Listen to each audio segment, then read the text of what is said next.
Tous ces gens sont venus rendre hommage à François, David, Mathieu, Marc, Rudy, Candy ou Steve.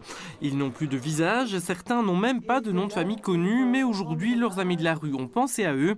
Travailleurs sociaux, SDF ou personnes en situation de grande précarité ont observé une minute de silence à la mémoire de tous ceux qui sont décédés depuis l'année dernière, dans un lit d'hôpital, dans un centre d'hébergement d'urgence ou sur un trottoir.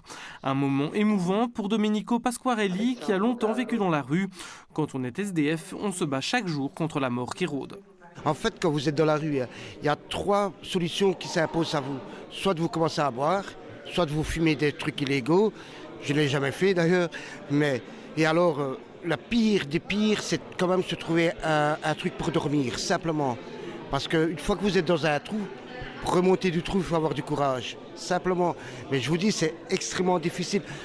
Grâce à cet hommage aux morts de la rue, le relais social de Charleroi attire l'attention du pouvoir politique sur le droit à une mort digne. Une réunion avec les services de l'hygiène de la population et des cimetières, Françoise d'Aspremont, a ainsi permis d'obtenir quelques avancées. Actuellement, les indigents sont inhumés anonymement sous leur seul numéro administratif, une situation qui va changer. La ville va veiller à mettre sur la tombe des personnes dont elle prend l'enterrement en charge, donc des personnes dites indigentes, leur prénom, leur nom, la date de naissance et l'année de leur mort. Donc pour nous, c'est vraiment une grande avancée parce que, voilà, qu'est-ce qui représente plus un homme que son nom ? Les frais d'inhumation des morts de la rue sont pris en charge par la ville de Charleroi.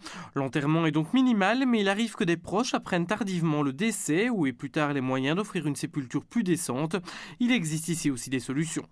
En fait, ce qui est pris en charge par la ville, c'est l'inhumation, mais pas les suites. Donc toute famille peut mettre soit une tombe modeste, soit un monument plus important, même si c'est la ville qui prend l'enterrement à charge.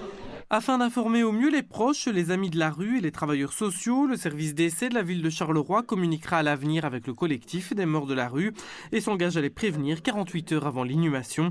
C'est un soulagement pour tous car la peur de mourir est d'autant plus grande que les températures baissent. Étant donné que l'hiver arrive, je pense que oui, ils y pensent beaucoup et ils nous en parlent aussi. Exemple, les places à Tourlet, elles sont limitées. Il y en a, mais elles sont limitées et il n'y a pas assez de place par rapport aux personnes qui sont dans la rue. Donc certaines personnes passent des nuits dehors et on ne sait jamais ce qui peut se passer la nuit, ni à cause du froid, etc.